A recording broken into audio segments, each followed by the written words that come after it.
continuando estudando sobre escatologia, que é a doutrina das últimas coisas. Não começamos assim do começo, como se diz, mas estamos tratando de um assunto muito atual, que é a manifestação do anticristo, que lá na carta aos Tessalonicenses é chamado de homem do pecado, é chamado de filho da perdição e o iníquo, que quer dizer aquele que não tem lei, aquele que não tem regras, aquele que não tem controle. E, meus irmãos, nesta noite, nós vamos, com a ajuda de Deus, continuar estudando. Nós já estudamos que primeiro viria a apostasia, e nós já aprendemos que a apostasia já está instalada. Quem está lembrado do que significa apostatar? Quem lembra? Deserção, desertar, sair, virar as costas. Como um soldado que faz parte de um exército, e depois ele vira as costas para o seu exército, para o exército da sua pátria, e passa para o lado do inimigo. Isso chama-se apostasia. Virar as costas. E, meus irmãos, nós já estamos nesse tempo. Já estamos nesse tempo.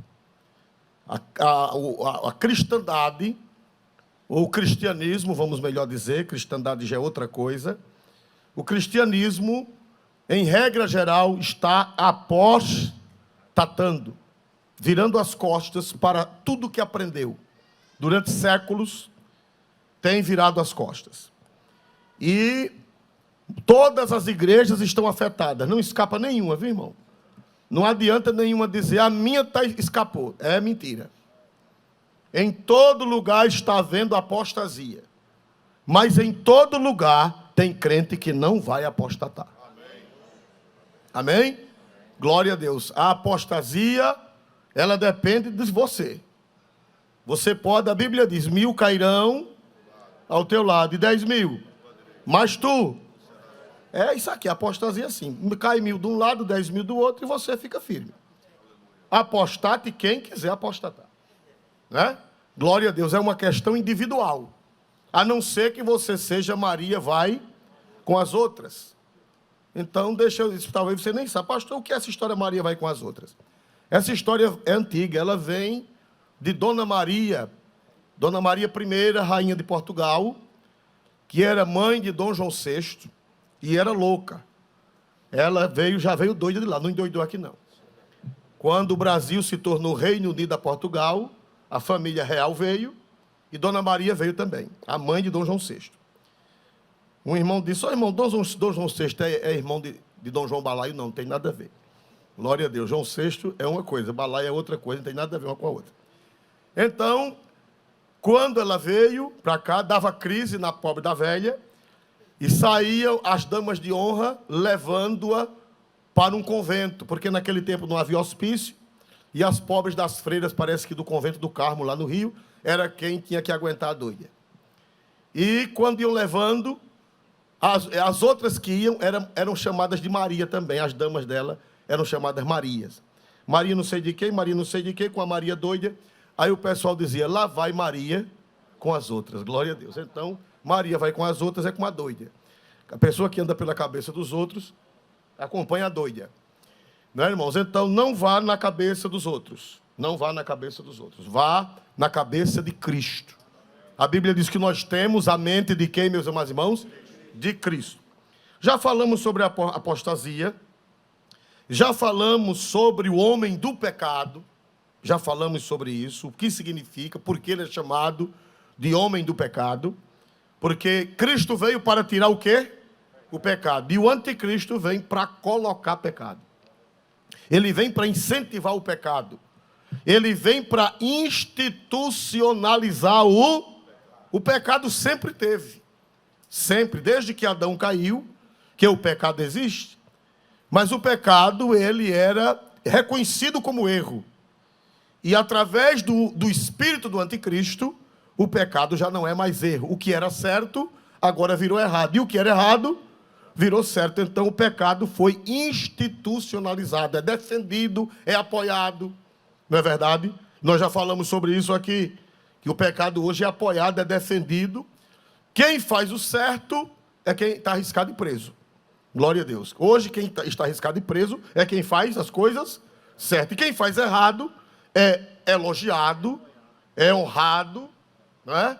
Glória a Deus, é apoiado. Hoje, então, isso chama-se inversão de quê? Vamos ver se a igreja tem inversão de valores. E é o que o anticristo vem fazer. Ele vem inverter os valores, já está invertendo, né? E está institucionalizado através dos reis, através de governantes, através de tribunais. Então, eles estão institucionalizando e apoiando o erro, o pecado, a corrupção. E isso não é só no Brasil, não. É a nível, o que, irmãos? Mundial. O que é isso? É a operação do erro. O anticristo não apareceu, mas as suas obras já estão se manifestando. Já está. Quando ele chegar, irmão, já estará tudo pronto. Só falta virar a ponta do prego, mas o prego já estará fincado. Nós já vimos isso. E hoje, irmãos, nós vimos já também que ele se opõe. Semana passada nós vimos que ele se opõe, se levanta contra tudo que se chama Deus ou se adora. Nós já vimos isso. Ele é contra a religião. Olha, irmão, todo esse movimento é contra a fé. Glória a Deus, não é? Tudo isso por trás, eles não querem nem mudar a política, eles não querem nem mudar, a questão não é política, a questão é a fé. O ódio é na fé. O ódio é na crença em Deus. O ódio é na crença nas sagradas Escrituras. Porque eles dizem que a crença em Deus e a crença na Santa Bíblia é um atraso e impede os projetos. Não pensem vocês, roda, mas o ódio é na fé. Foi assim desde o passado. Foi assim desde quando começou o iluminismo. No século XVIII, já vinha muito antes do século XVIII, já na Idade Média já vinha. Aliás, sempre houve contra a fé. Mas essa coisa veio crescendo e estabeleceu-se no iluminismo, depois veio a Revolução Francesa, e de lá para cá o objetivo é destruir a fé. As outras coisas não são tão importantes. Eles rodeiam, mas o objetivo é a fé, principalmente a fé cristã. A fé bíblica, essa é que é odiada, essa é que é aborrecida, essa é que é detestada. Mas Jesus disse, se o mundo vos aborrece, sabei que primeiro aborreceu a mim. Aleluia, glória a Deus, não é novidade para nós cristãos. Então, irmãos, hoje, nós vamos ver, com a ajuda de Deus, o que é que está impedindo do anticristo se manifestar. O que é que está atrapalhando? Por que o anticristo ainda não se manifestou? Por que foi que ele não apareceu? Porque quando ele aparecer, ele vai dar uma de salvador da pátria. Ele vai dar uma de solucionador dos problemas. Todo problema social, econômico, religioso, guerras, ele vai ser o salvador da pátria. Doenças, enfermidades, pestilências. Esse Covid que apareceu não foi por acaso. Esse Covid, irmão, eu vi da boca de alguém dizendo que a pestilência ainda estava chegando, e eu vi alguém dizendo que precisa de alguém a nível mundial para resolver esses problemas de pestilência, porque um país diz uma coisa, outro país diz outra, e precisa de uma voz, um comando mundial, um governo mundial, que todo mundo se submeta. Isso eu ouvi da boca de quem não é crente. Eu ouvi da boca de pessoas de alto nível.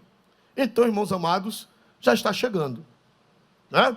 Com a pandemia, agora foi que eles estão incentivando e dizendo que estão sentindo a necessidade de um governo central, né?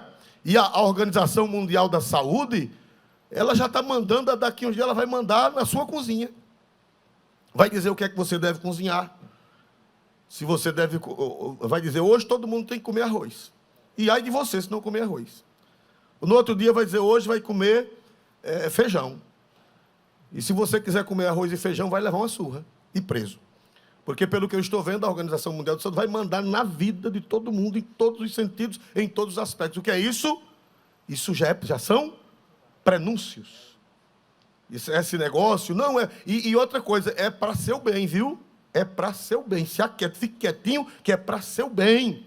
Eu estou zelando de você, eu estou cuidando de você. Toda tirania, ela diz que está cuidando das pessoas.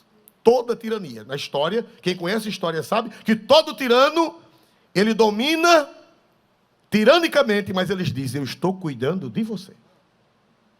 Que é para todo mundo ficar calmo e todo mundo ficar quieto. Ora, você está cuidando de mim, né? Está cuidando da população. Toda tirania usa esse álibi. Eu estou cuidando de você. Eu não estou dizendo que a doença não existe. Eu não estou dizendo que nós não devemos nos precaver. Não é isso. Eu não estou dizendo que nós não devemos ter cuidado. Estamos aqui com cuidado desde o começo. Temos obedecido às regras. A igreja tem sido um exemplo de obediência às regras. Todavia, nós não somos bobos. Nós sabemos que esse rapazinho aqui está já aparecendo. Nós não somos bobos, nós temos visão espiritual. E que tudo isso é uma preparação. Isso não é sonho, isso não é fanatismo, isso não é visionarismo, não. Isso aqui é Bíblia, é a palavra de Deus, são os sinais. Pastor Isvaldo, e por que ele não se manifestou ainda? E por que ele não apareceu ainda? E por que ele não tomou posse do mundo ainda? As Escrituras Sagradas, elas nos dão uma luz. Elas nos revelam, o Espírito Santo revelou pelos santos apóstolos e profetas como será o desenrolar das coisas. A apostasia já está aí. O pecado já está institucionalizado. O espírito do erro já está operando. Pastor, e por que esse homem não surgiu ainda? Desde que eu sou criança, que eu ouço falar no anticristo. Desde que eu sou criança, eu era menino aqui na igreja do Farol, nas congregações no interior do estado. Desde eu criança, que a gente ouve falar na escola dominical, ouve falar nos estudos bíblicos. Eu fui criado aqui nesta igreja. De ano em ano a gente vinha à escola bíblica aqui para assistir. E o missionário Eurico Bergsten e o pai do pastor, que era um bom escatologista, e o pastor Osmar, que era pai do pastor Elienay também, deu muitas aulas aqui neste púlpito sobre escatologia, e já falava Laurence Olson, os pioneiros pentecostais, todos falavam disso, e não aconteceu ainda, pastor. Por que não aconteceu? Por que esse homem não se manifestou? Por que ele ainda não tomou conta do mundo? As Escrituras revelam. Glória a Deus, mas eu acho que não vai demorar. Vamos abrir a Sagrada Escritura, no capítulo 2, no versículo de número 6. Vamos ver aí o que é que Deus tem para nos dizer. E agora vós sabeis o que o detém. Pronto, somente até aí. Paulo fala do anticristo, Paulo fala do que ele vai fazer, mas Paulo diz assim, e agora vós bem sabeis o que o detém. Detém. Paulo disse que os crentes de Tessalônica sabiam o que era que o detinha. O que quer dizer a palavra detém? A palavra detém no Novo Testamento grego é katexo, que significa conter, segurar, impedir o curso ou progresso. Usa-se na literatura clássica como deter, amarrar e segurar um navio. Glória a Deus, é como se o navio estivesse no mar, as ondas balançando ele para levá-lo para o alto mar, mas ele estivesse amarrado. Katexo quer dizer amarrar, quer dizer segurar, quer dizer deter, quer dizer prender. Paulo disse, vós bem sabeis o que o detém. Tem uma força que está segurando o bicho. O detém, o segura, o amarra, o prende. Paulo disse, vós bem sabeis o que o detém. Só que essa palavra no grego, irmãos, ela é uma palavra do gênero neutro, o detém. Nem é homem, nem é mulher, e nem é um ser. Pelo texto aqui, quem o detém, não está definido o gênero de quem é. se é uma pessoa ou se é o que é. Só que no versículo 7 diz que é uma pessoa. No versículo 7, no versículo 6 o gênero é neutro. E no versículo 7 o gênero é masculino. Glória a Deus.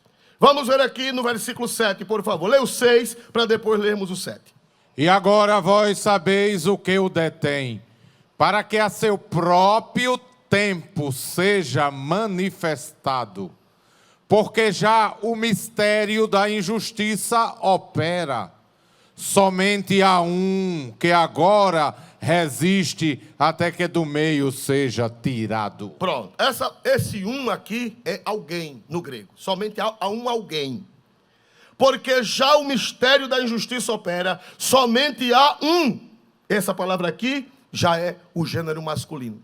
Alguém. Há um alguém que o retém até que do meio seja o que, meus amados irmãos? Tirado. No versículo 6 o gênero é neutro. E no versículo 7 o gênero é masculino. É um ser, é uma pessoa. Louvado seja o nome do Senhor para sempre. E meus amados irmãos, diz a Bíblia que tem o tempo. Essa pessoa, esse gênero indefinido do 6, mas esse gênero definido do 7, diz que ele está retido, ele está preso, ele está segurado, ele está amarrado para não aparecer, para não se manifestar. Versículo 6, até quando? Versículo 6. Agora vós bem sabeis o que o detém, para que a seu próprio tempo seja manifestado. Quando é que ele vai se manifestar? No seu próprio, o que, meus amados irmãos? Tempo. Essa palavra tempo no grego não é cronos, é kairos. Cronos é o tempo do relógio. Horas, dias, semanas, meses, anos. Cronos. Kairos não. Kairos não tem a ver com hora, não tem a ver com dia, não tem a ver com meses, não tem a ver com anos. A seu próprio tempo, a seu próprio kairos, significa tempo oportuno, tempo definido, tempo apropriado para acontecer um determinado fato. Não é o tempo cronos, aqui no grego é kairos, a seu próprio kairos. Quer dizer, no tempo apropriado, no tempo determinado, por quem, meus amados irmãos? Por Deus. Significa dizer, irmão, que essas coisas estão no controle de Deus. É no kairos de Deus, é no tempo de Deus. Por isso que a igreja não tem medo. O Apocalipse para nós não é tragédia. O Apocalipse para nós é a vinda gloriosa do Senhor. Vai ter problema? Vai. Vai ter dificuldade? Vai. Vai aparecer o anticristo? Vai, mas não é o fim. O fim é Apocalipse 21 e 22. E vi novo céu e uma nova terra. E não haverá mais pranto, nem clamor, nem dor, porque as primeiras coisas são passadas. E vi a nova Jerusalém descendo do céu, como a noiva ataviada para o seu marido. Aleluia! O fim não é esse, não. O fim é a volta do Senhor para suplantar o anticristo e para resolver todo o problema. Aleluia! Então a gente não tem medo. A gente não se assusta. E nem estou fazendo isso para fazer medo a ninguém. Isso aqui não faz medo a ninguém. A crente não. A crente não faz medo. Porque crente sabe quem é que vai vencer no fim. Quando você entra numa guerra sabendo quem vai vencer, que o seu lado vai vencer, você entra confiante. Então essas confusões aqui, essas coisas não nos fazem medo, porque as escrituras dizem que é a seu tempo, ao kairos de Deus. A seu tempo. Aí diz o versículo 7, por gentileza. Porque já o mistério da injustiça opera. Somente há um que agora resiste até que do meio seja tirado. Agora já não é mais um gênero neutro. Agora é ou um alguém, ou uma pessoa. Aleluia! Diz que tem uma pessoa, tem alguém que está, a presença desse alguém está resistindo, está impedindo que ele se manifeste. Aleluia. E ele só vai se manifestar quando esse alguém for tirado. Ele só vai se manifestar quando esse alguém sair do caminho dele. Aleluia. Aleluia. Pastor Oswaldo, e agora? Quem é que está impedindo do anticristo se manifestar? Porque as nações estão clamando. As nações estão clamando, já estão pedindo um homem para tomar conta. O cenário já está preparado. A iniquidade já está se multiplicando. O pecado já está institucionalizado. O que era certo, agora é errado. Agora, o criminoso não é quem lhe rouba. O criminoso é você. Está arriscado um dia você ser roubado e quem vai preso é você. É o que está caminhando para isso. Aliás, eu morava em São Miguel e lá um rapaz foi roubado. Um rapaz pobre, crente, chegou em casa, a parede daquelas casinhas fracas, o ladrão tinha furado um buraco e levado o botijão de gás, levado o que pôde. E o coitado foi, a gente chama da parte, né? Foi da parte. Quando chegou lá, a pessoa que atendeu ele, atendeu mal, ele disse, meu amigo, o ladrão não sou eu, não. Cala a boca, senão você fica preso. E o rapaz, não, deixa, vamos embora. Quase que ficava preso. Foi roubado e quase quem ficava preso era ele. Porque a inversão de valores diz que o ladrão lhe roubou e o culpado é você. Você é o culpado. E por que eu sou culpado? Porque você tem. A sua culpa é ter. Você trabalhou e tem, então você merece ser roubado. O que é isso, irmão? Já é o governo de quem? Já é o governo de quem que está chegando? Os valores do anticristo.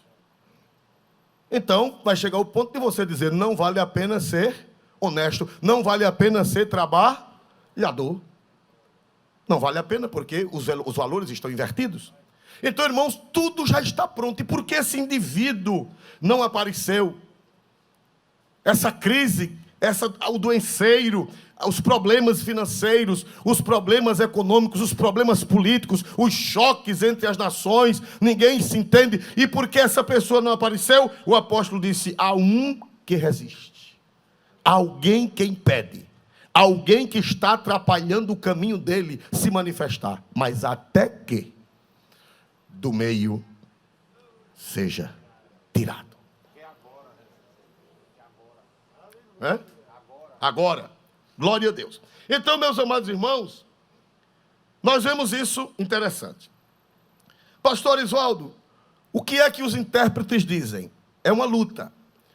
Agostinho, que foi um grande intérprete da Bíblia, conhecido por Santo Agostinho, como ele acreditava que o Senhor só virá no dia final para julgar os vivos e os mortos, não vai ter arrebatamento na teologia agostiniana, e em outras teologias, não vai ter a vinda do Senhor para levar a igreja antes.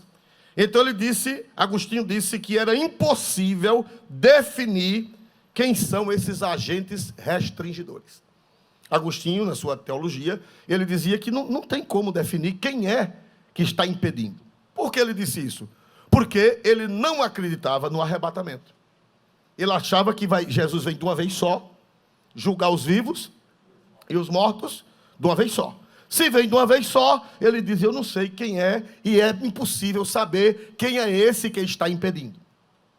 Depois de Agostinho, surgiram umas ideias de que a força que impedia o caos, a força que impedia do anticristo reinar, era o Império Romano.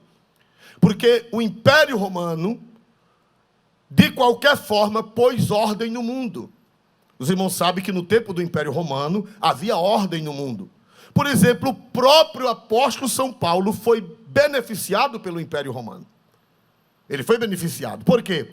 Porque no tempo do Império Romano tinha a lex romana, a lei romana, o exército romano, a polícia romana, os magistrados, os juízes, os cônsules, havia os procônsules, havia, se você fosse molestado, você tinha quem se queixar.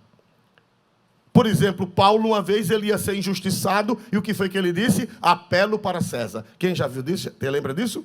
Paulo apelou para César. Quer dizer que no tempo de Paulo havia uma certa segurança jurídica. Havia. E Paulo disse que as autoridades foram colocadas, no capítulo 13, para combater o mal e aprovar o bem. Então, olha aí na tela. Foi o que Paulo disse. Por favor, leia na tela, por gentileza. Capítulo 13 de Romanos, versículo 1. Toda alma esteja sujeita às autoridades superiores, porque não há autoridade que não venha de Deus. E as autoridades que há foram ordenadas por Deus. Nós vamos já continuar. Paulo disse assim, olha, irmãos, obedeça às autoridades, porque elas foram colocadas por Deus. E porque elas foram colocadas por Deus, ele diz nos versículos seguintes, por favor, prossiga. Por isso, quem resiste à autoridade, resiste à ordenação de Deus. E os que resistem, trarão sobre si mesmos a condenação. Então Paulo, ele acreditava, e é verdade, que os governos, eles colocavam ordem no mundo. E naquele tempo, quem era o governo que governava o mundo? Qual império que governava grande parte do mundo civilizado, ou a maior parte do mundo civilizado? Era o Império o quê? Romano. Então o Império Romano impunha ordem. O Império Romano mantinha ordem. No tempo de Paulo quase que não havia guerra. Porque o Império Romano dominava a Europa até a Península Ibérica, dominava a Itália, dominava a França, dominava a Bretanha, só não dominava para cima do Reno, mas para baixo do rio Reno, o Império Romano dominava até a Ásia Menor, onde hoje é a Turquia. O norte da África, o mar Mediterrâneo, os romanos chamavam de Mare Nostrum, quer dizer nosso mar, porque todo o mar Mediterrâneo, todas as terras ao redor pertenciam ao Império Romano, era Mare Nostrum. Então, irmãos amados, Paulo dizia que as autoridades foram colocadas por Deus para defender a sociedade do caos, para defender a sociedade do mal. Então, baseado nisso, alguns teólogos, antes de Agostinho e depois de Agostinho, imaginaram que era o Império Romano, era a organização do Império Romano que estava impedindo do anticristo se manifestar. Mas não era. Não era. Porque o Império Romano ruiu, o Império Romano acabou e o mundo continua. Então, meus amados irmãos, Agostinho disse que não sabia. Outros teólogos da época acharam que era o Império Romano que estava segurando ao caos, que estava impedindo do caos se estabelecer, melhor dizendo, de o caos se estabelecer, do anticristo bagunçar tudo. Mas nós vamos ver, irmão, que nem era o Império Romano, nem era ninguém. Porque o anticristo ainda não se manifestou. Então ainda tem alguém que está impedindo. Ainda tem alguém que está detendo. Ainda tem alguém que está impedindo dele se manifestar. Quem é esse alguém? Aleluia. Meus amados irmãos, vocês veem que uma hora o artigo é neutro e outra hora o artigo é definido. O artigo é masculino. Existe alguém que está impedindo. Existe alguém que está dizendo ainda não. Existe alguém que está dizendo não chegou o Kairos do Pai. Você, bicho, só vai se manifestar quando o Pai autorizar. Porque tudo está no controle de Deus. Satanás não faz o que quer. Dizia Agostinho, tem coisas que ele errou e tem coisas que ele acertou. Claro, porque ele não é a Bíblia. Ele não é a Bíblia. Só quem não erra é a palavra de Deus, mas os intérpretes erram. Mas Agostinho disse uma coisa certa. Agostinho disse que Satanás é o cão de Deus. De onde vem que o povo chama o diabo de cão. Você já chamou o diabo de cão? Foi por causa de Agostinho. Agostinho disse que ele é o cão de Deus. Por que ele é o cão de Deus? Porque o cachorro, quando o dono está perto, o cachorro só faz o que o dono manda. Se o dono disser pega, o cachorro pega. E se o dono disser baleia, se aquiete. É muito antigo, né, irmão? Cachorro com nome de baleia. É do tempo de Graciliano Ramos, né, professor Gilberto? Né? Piaba, se aquiete. Eu tinha um chamado Dick quando eu era criança. Dick! Ninguém tem mais cachorro com o nome de Dick. Se aquiete. Quando o dono está perto, se ele mandar o cachorro pegar, o cachorro pega. E se ele mandar o cachorro se aquietar, o cachorro... Por isso que Santo Agostinho disse que o diabo é o cão de Deus. Não pense que o diabo faz o que quer, não, irmão. Eita, o diabo vai fazer isso, o diabo vai fazer aquilo. Ele só vai fazer o que Deus permitir. Vocês estão lembrados quando ele foi molestar Jó? Estão lembrados quando ele foi molestar Jó? Primeiro ele foi onde? Antes de aprontar. Primeiro ele foi onde? A presença de quem? Pediu o quê? Permissão. Que o cachorro está na coleira de Deus. O cão está na coleira de Deus. O cão, irmão, ele não mede força com Deus, não. Porque tem gente que pensa que Deus e o diabo medem força. Deus puxa para um lado, o diabo... Não, irmão, ninguém mede força com Deus, não. Ninguém mede força com Deus, não. Ninguém é doido de medir força com Deus. Porque quando ele tentou medir, Miguel apresentou-se e disse, quem é como Deus? Desapareça, maloqueiro. Ele não mede força com... Quem está dizendo maloqueiro sou eu. Depois vocês perguntam a Miguel se Miguel usou essa expressão. Glória a Deus. Porque maloqueiro é que gosta de bagunça, né? Maloqueiro é que gosta... Quando eu era menino, chamava de embuanceiro. Quem lembra dessa expressão? Fulano é embuanceiro. Alguém lembra? Graças a Deus, ninguém lembra. Ah, o irmão lembra ali. Embuanceiro era aquele que gostava de criar problema, gostava de... Chegava numa dança, aí ele jogava pimenta no chão para o povo ficar chorando. O embuanceiro derrubava o candeeiro para acabar com a festa. Quando o candeeiro era apagado, ele furava o zabumba. Glória a Deus. Era o embuanceiro, né? E o diabo é embuanceiro. Só que ele não mede força com Deus. Ele é o cachorro, ele é o cão. E ele só faz o que Deus permite. Por isso que a Bíblia diz que alguém que resiste até o kairós. Alguém que resiste até o tempo certo. Alguém que resiste, que impede a operação dele até o dia que Deus disser, agora você pode fazer. Depois nós vamos entender, irmão, e por que Deus permite? Nós vamos entender em outra aula. Por que Deus permite? Por que Deus vai permitir que ele apareça? Por que Deus vai permitir que ele faça essas coisas? Por que Deus vai permitir? Aí nós vamos entender depois com a ajuda de Deus em outra ocasião. Mas hoje, irmãos, vamos saber quem é esse que está na terra impedindo. Vamos para o livro de São João, o Evangelho, capítulo 16, versículo 7. Evangelho de São João, 16 e 7. Em diante, de 7 a 11. Todavia digo-vos a verdade, que vos convém que eu vá, porque se eu não for, o Consolador não virá a vós. Mas se eu for, enviá-lo-ei. Prossiga. E quando ele vier, convencerá o mundo do pecado e da justiça e do juízo. Do pecado, porque não creem em mim. Da justiça, porque vou para meu Pai e não me vereis mais. E do juízo, porque já o príncipe deste mundo está julgado. Quem pode dizer amém? Irmãos amados, o Pai é Deus, o Filho é Deus, o Espírito Santo é Deus. Quando Cristo disse isso, o Espírito Santo, ele estava em todo lugar. Me diga uma coisa, qual é o lugar que Deus não está? Existe algum lugar que Deus não esteja? Não. Quando Jesus falou do Espírito Santo, ele disse, o Espírito Santo já habita com vocês. E por que Jesus disse que ele viria? Jesus disse, convém que eu vá, porque se eu não for, o Consolador não virá. Ô irmãos, mas o Espírito Santo não é onipresente? É.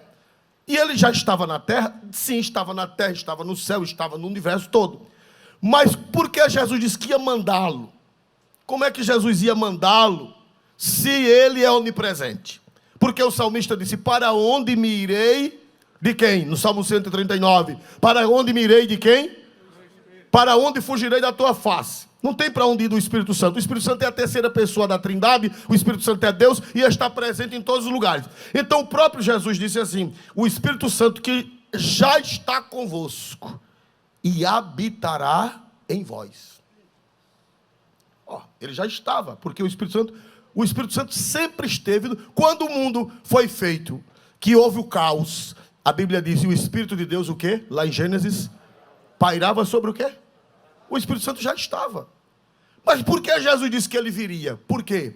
Porque, irmão, quando Jesus disse que ele viria, é como lá no Salmo 80, quando fala sobre a vinha destruída, aí o salmista diz: ó Senhor, vem e visita esta vinha. Quando o salmista disse: vem e visita esta vinha, é porque Deus não estava presente, Deus estava longe? É uma figura de quê? De linguagem. Quer dizer, Deus faça uma obra, Deus opere. Quando a gente diz: ó Senhor, visita a tua igreja, por acaso Deus não está na igreja? Quando a gente diz: Senhor, visita a tua igreja, é porque Ele não está? Me ajude a pregar. Quando nós: Senhor, faça uma visita à tua igreja nesta noite, o que quer dizer isso? Quer dizer que Deus vai descer do céu e vir porque Ele não está? Só vai vir depois que houver... Não, significa uma operação especial. Não é que Ele não esteja. Nós estamos pedindo que Ele haja. Nós estamos pedindo que Ele opere. Quando a gente pede que Ele visite, não é que Ele vai descer, fazer a obra e subir, não. Significa que Ele vai agir. O Espírito Santo já estava desde o princípio na terra e vai permanecer para sempre na terra. Agora, a ação dele é que isso que Jesus disse: quando ele vier, quer dizer, quando eu for, ele vai ficar no meu lugar, ele vai vir para agir, ele vai vir para operar, ele vai vir para fazer as minhas vezes, ele vai vir para continuar a minha obra. Eu vou rogar ao Pai e ele vai mandar o outro Consolador. Quer dizer, o Espírito Santo vai agir. Salmo 80 está na tela. Ó Deus dos exércitos, volta-te, nós te rogamos, atende dos céus e vê e visita esta vinha. Não quer dizer que Deus não está aqui. Significa que Ele faça um trabalho especial. Então, quando o Espírito Santo veio no dia de Pentecostes, foi para fazer uma obra, para estar com a igreja, para dar poder à igreja, para que a igreja tenha poder para ser crente, para que a igreja pregue o evangelho, para que a igreja dê a doutrina de Deus, para que a igreja mostre Deus ao mundo. Foi nesse sentido que ele veio no dia de Pentecostes. Aleluia. Irmãos amados, o Espírito Santo veio, ele está desde o princípio, e ele veio de um modo especial no dia de Pentecostes. Me diga uma coisa: ele só começou a agir no mundo no dia de Pentecostes, o Espírito Santo? Não, irmão. Ele já vinha agindo.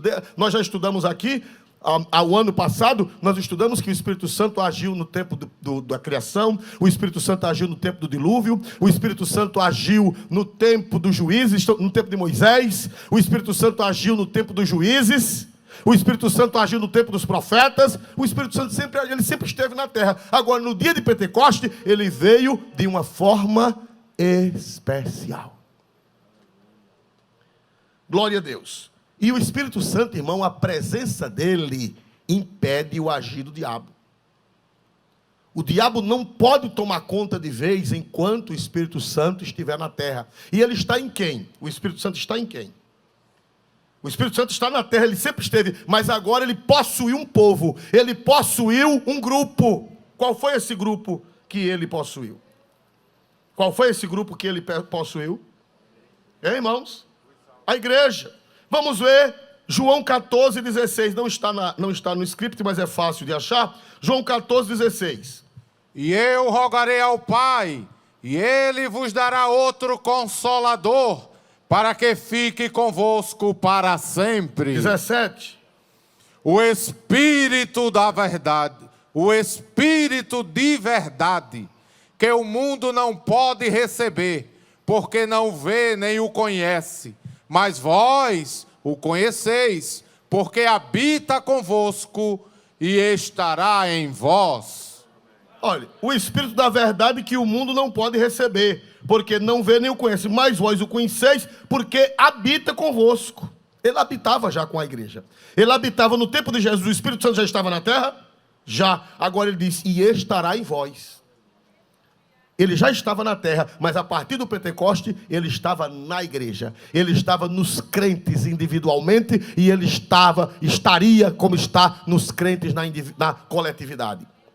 E o que é que acontece, irmão? Essa presença do Espírito Santo, ela impede. Essa presença do Espírito Santo na igreja impede do mal se proliferar de vez. Essa presença do Espírito Santo na igreja impede do anticristo se manifestar. Porque o Espírito Santo é uma barreira contra Satanás. O Espírito Santo na igreja, o Espírito Santo atuando na igreja, é uma barreira contra o diabo. Vamos para Isaías 17, ou melhor, Isaías 59, 19, na Bíblia corrigida. Isaías 59, 19, na Bíblia corrigida. Glória a Deus. Por favor, leia. Isaías 59, 19, na corrigida. Nas outras versões tem uma variante, mas essa é que nós precisamos. Então temerão o nome do Senhor desde o poente, e a sua glória desde o nascente do sol. Vindo o inimigo como a corrente de águas, o Espírito do Senhor alvorará contra ele a sua bandeira. Vindo o inimigo como uma corrente de água, como uma enxurrada, quem é que vai se atravessar na frente e arvorar a bandeira para o inimigo não tomar conta? O Espírito do Senhor. Então o Espírito do Senhor impede que o inimigo atue de vez. O Espírito do Senhor impede que ele tome posse de vez. O Espírito do Senhor levanta a bandeira contra ele, e ele chega no Espírito do Senhor e barra. Aleluia. E o Espírito está em quem? Jesus disse no capítulo 14 de São João. Em quem é que o Espírito está morando? Em quem? Em quem, irmãos? Na igreja. Ele não se manifestou ainda porque a igreja ainda está na terra. Ele não apareceu ainda de vez, porque o Espírito Santo está na igreja, e a igreja é o corpo místico de Cristo. A igreja, quando eu digo a igreja, não é apenas a instituição, mas é o grupo de salvos. Os verdadeiros cristãos que estão em várias igrejas cristãs do mundo. Eu estive lá no Oriente o ano passado, e lá encontrei o líder de uma igreja cristã que não tem aqui. Glória a Deus. Uma igreja cristã que não tem por aqui, a gente não conhece, mas eles são cristãos lá. E eu olhei para aquele venerável líder daquela igreja, e me deu uma vontade de dar um abraço nele, me deu uma vontade de falar com ele, mas eu não sei falar inglês. E o meu falador de inglês estava longe, que era o pastor Mengardo. E eu procurei Mengardo, mas ele estava bem longe, e as canelas dele são bem maiores do que a minha. E eu queria que o pastor Mengardo falasse com ele, que eu queria dar um abraço. Ele não é uma igreja que não tem aqui no Brasil. Não tem aqui entre nós, ninguém nem conhece. Eles são cristãos, eles sofrem por amor a Jesus, eles vivem reclusos por amor a Jesus, eles vivem em guetos lá no Egito por amor a Jesus, eles moram em lugares separados. Não tem nada a ver com a nossa tradição religiosa, mas eles são cristãos em Cristo Jesus. Então quem é a igreja do Senhor? São todos os salvos que estão espalhados. Aleluia, essa é a igreja. Então essa igreja que tem o Espírito Santo é que está impedindo dele aparecer, que está retendo, detendo. E ele não apareceu, ele não se manifestou ainda, por causa que tem uma força que resiste. E essa força que resiste, Jesus disse, é o Espírito Santo que habita convosco, mas estará em vós. Quem tem o Espírito Santo dentro de si, irmãos amados? Aí alguém diz, pastor, e quando a igreja for tirada da terra? O Espírito Santo vai para o céu com a igreja? Vai. E a presença dele vai sair da terra? Não. O Espírito Santo nunca vai sair de lugar nenhum, porque a presença dele está em todos os lugares. Significa que a operação dele vai com a igreja. A operação dele vai com a igreja, porque ele está na igreja, ele habita na igreja, ele habita nos salvos. Glória a Deus. Aleluia, aleluia. E a presença dele na igreja, ele e a igreja estão assim, irmão. O Espírito Santo e a igreja estão assim, entrelaçados. Pastor, e é mesmo, é. Vamos para Apocalipse 22 e 17. Apocalipse 22 e 17, para vocês verem que o Espírito e a igreja são inseparáveis. O Espírito Santo e a igreja são inseparáveis. Glória a Deus. Apocalipse 22 e 17, por gentileza. E o Espírito e a esposa dizem, vem. E quem ouve, diga, vem. E quem tem sede, venha. E quem quiser, tome de graça da água da vida. E o Espírito e a esposa. Quem é a esposa de Jesus? Quem é a noiva de Jesus? Aí o Senhor falou, o Espírito e a esposa dizem, vem. Quer dizer, o Espírito Santo trabalha com a esposa. O Espírito Santo fala pela boca da esposa. O Espírito Santo está no mundo porque ele está na esposa do Cordeiro. O Espírito e a esposa dizem vem. Quando a igreja dá glória a Jesus, é o Espírito Santo. Quando a igreja prega, é o Espírito Santo. Quando a igreja dá testemunho, é o Espírito Santo que está na igreja. Ele e a igreja estão entrelaçados. O Espírito e a esposa estão entrelaçados. Aí o Espírito Santo está entrelaçado com a igreja. E a igreja na terra, junto com o Espírito Santo, é o empecilho. É o obstáculo para ele aparecer. Aleluia. Você nem sabe quanto você é importante. Mas você é importante não é por você mesmo. Você é importante por causa daquele que habita em você, que é o Espírito Santo. Quando a igreja for retirada da terra, que o Espírito Santo sobe com a igreja, a sua atuação sobe com a igreja, aleluia. Então, irmãos, o caminho ficará o que, igreja? Aberto, para ele se manifestar. É por isso que nós somos pré-tribulacionistas. O que é pré-tribulacionista? É aqueles que acreditam que a igreja subirá pré. Pré quer dizer antes. É uma controvérsia muito grande. Os irmãos de outras igrejas, de outras denominações tradicionais, não vai ter arrebatamento, a igreja vai enfrentar o anticristo, a igreja, Jesus só vem de uma vez só. De fato é uma vinda só, ele vem uma vez só que terá a fase. Primeiro, o arrebatamento. E tem muitos crentes pentecostais que estão se embriagando com a internet. Hoje em dia, irmão, todo mundo é mestre. Depois da internet, todo mundo é professor. Todo mundo é doutor. É só pegar um celular, é verdade, meu irmão? Com um celularzinho, bota assim e fica rotando. E um bocado de gente besta. Aleluia, ainda fica subindo, aleluia. Fala mais, papai. Não já viu na internet, né? Zezé de Marieta conversando besteira. Aleluia. E os coraçãozinhos subindo, né? Umas bolinhas. Né? Eu sei lá o que é aquilo. Eu não aprendi a fazer aquilo, mas eu vejo porque mandam para mim, glória a Deus. Né? Que coisa boa. Irmão, cuidado, irmão. Tem gente que essa hora, em vez de estar ouvindo a doutrina, aqui do santo altar de Deus, da cátedra verdadeira, está ouvindo. Aleluia. E agora na pandemia, irmão, apareceu tanto mestre. Não sei se vocês viram, glória a Jesus.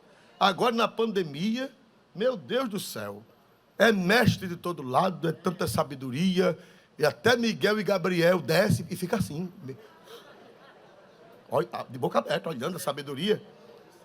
Glória a Jesus. O fim dos bolodórios, né? Meu irmão, cuidado, meu irmão.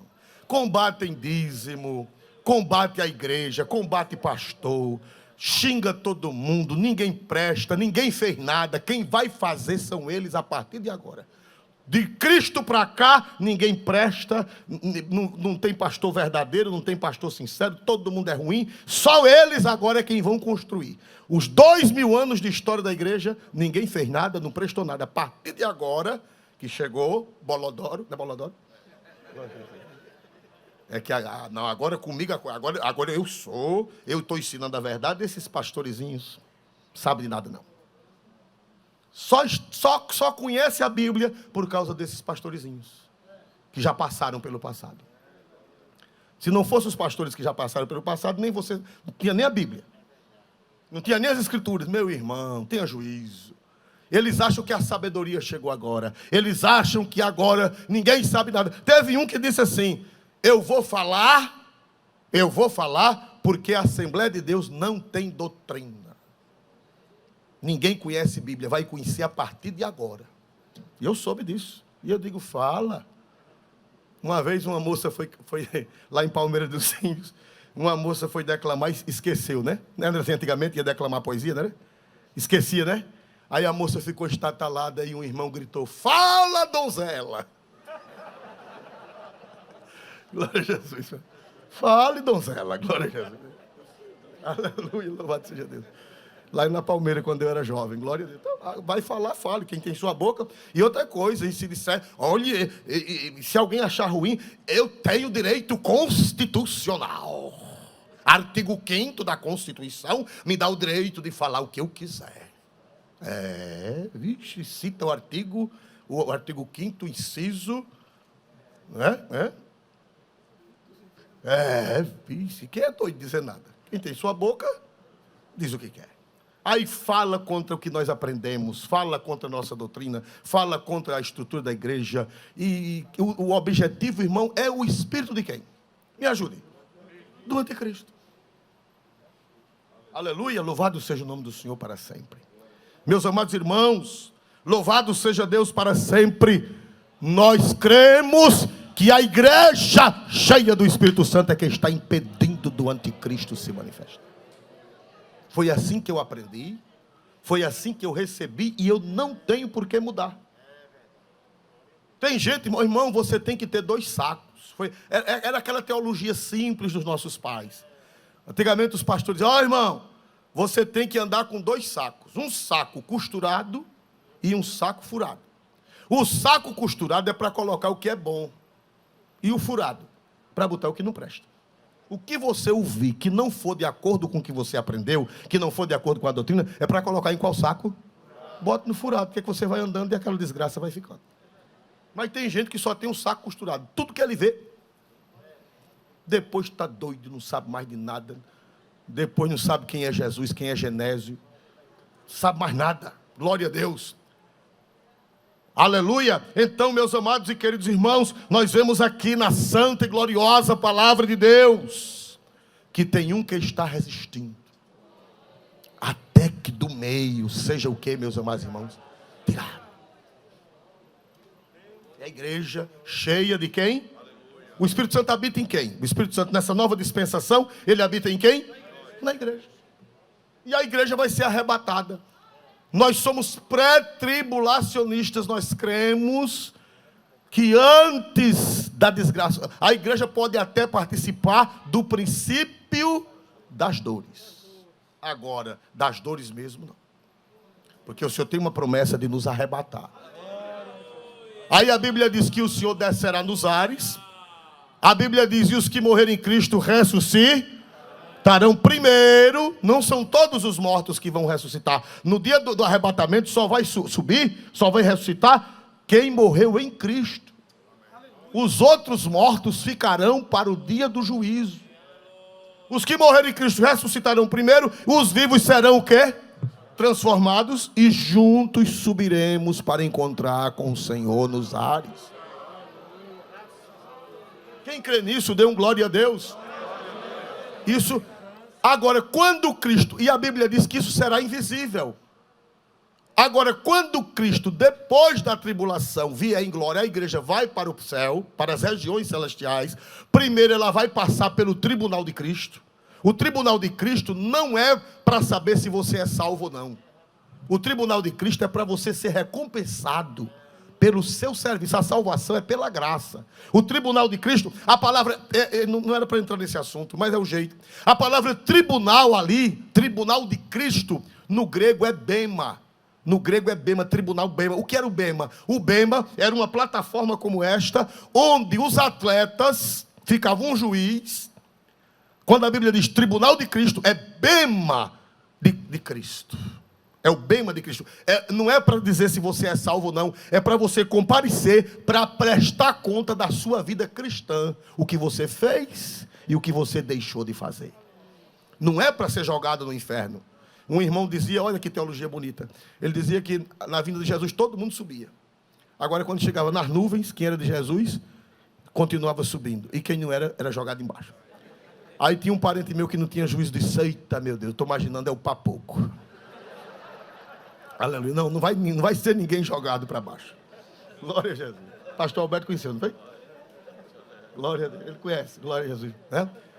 Diz que o pior é o papoco. Ninguém vai ser papocado de lá para cá. Não.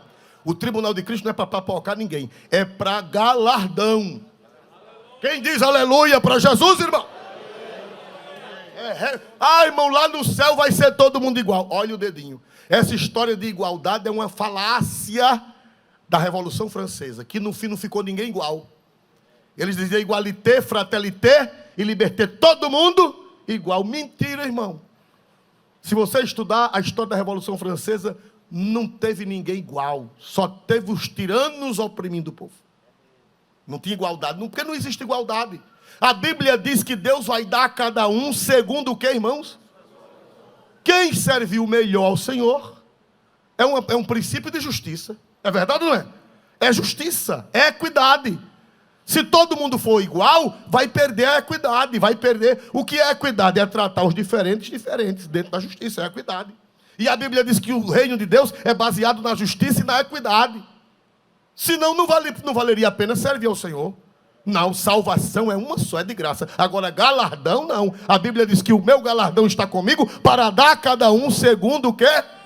Suas obras. Aleluia, essa história de igualité é mentira e ter. Aleluia. Mentira e ter. Vá nos países comunistas para ver se lá é todo mundo igual. Vá lá, ele não prega a igualdade? Vá lá. Vá lá para saber se é todo mundo igual. Conversa fiada, irmão. Tem negócio de todo mundo igual, não. Na China tem gente passando fome. E muitos milhões estão passando fome. Igualdade? Igualdade para os do partido. Que estão lá em cima. É igualdade para eles. Mas não existe. E a Bíblia diz que no céu é de acordo com as suas obras. Então, quando a gente subir, enquanto o mundo fica nas mãos de quem? O mundo fica nas mãos de quem? Do anticristo. A igreja vai passar pelo tribunal de Cristo. Para ser segundo o que, irmãos? Não, pastor, e se lá eu não tiver muita coisa? Não vai ser papocado. Não, pode ficar sem medo que essa doutrina não é verdadeira. Você pode até sofrer vergonha, você pode até sofrer decepção, ficar tristinho por um momento, porque poderia ter feito mais, foi negligente, não foi fiel, não foi aquele crente que desenvolveu o talento. Jesus não deu os talentos, não foi? Para que foi que Jesus deu os talentos na parábola de São Mateus 25? Para que fossem o quê? Desenvolvidos. Você recebeu o talento e enterrou. Você recebeu o talento, não desenvolveu. Foi aquele crente relapso, aquele crente tribuloso. Aquele crente... Só a cara já disse tudo, glória a Jesus. Né? Vai ser salvo só pelo pau do canto. Né? Teve um irmão que o pastor deu essa doutrina na igreja. Ele disse, irmão pastor, se eu chegar lá para ser pelo menos engraxate dos anjos, tá bom demais. Glória a Jesus. Glória a Jesus, né? Queria ser pelo menos engraxate dos anjos, já estava bom demais. Mas lá no céu não tem sapato para ninguém sujar. Glória a Deus. Então, irmãos, há um que resiste, até que do meio seja tirado. Aguarde, igreja, a trombeta vai tocar a qualquer momento. Agora é todo mundo que vai subir? É todas as pessoas que se dizem cristãs que vão subir no arrebatamento? Não. Aí é onde vai ficar muita gente. Muitos cristãos professos vão ficar, infelizmente, porque foram cristãos que não tiveram condições de subir. Aí vem a grande perseguição, e quem ficar, sabendo da verdade, grande será o sofrimento. Isso não é sonho, isso não é fantasia. Nós vemos na Bíblia esses fatos, né? A Bíblia diz que muitos vão ter que dar o quê? Para poder garantir a salvação, terão que dar a sua própria vida. Porque a Bíblia diz que os mártires serão muitos. Serão muitos mártires. Porque o anticristo ele não vai querer religião. A Bíblia diz que ele é contra Deus e contra tudo que se chama Deus ou se adora. Já está começando, irmão. Hoje, parece que foi hoje, saiu nos jornais, me mandaram para mim, no meu celular, foi hoje. Na China, quem for cristão já está sendo cortado o benefício. Vocês souberam disso? Souberam disso? O benefício que corresponde a R$150 para os pobres, se você não deixar a fé cristã, você não vai mais receber. Isso não é lenda, não é mito. Né? Glória a Deus. E já começa por lá e depois vai andando o mundo todo, não é verdade? Ou você concorda com o anticristo, ou vai passar fome, ou vai sofrer e, por fim, ser o quê, meus amados irmãos? degolado, ser morto. Mas, irmãos amados, oremos ao Senhor para que nós sejamos dignos de subir no arrebatamento da igreja. Há um que resiste, até que do meio, vê se vocês aprenderam, até que do meio, quem é esse que vai ser tirado da terra? O Espírito Santo. E o Espírito Santo habita em quem? E ele vai subir sozinho? Ele vai subir com quem, meus amados irmãos? Que Deus abençoe a igreja em nome do Senhor.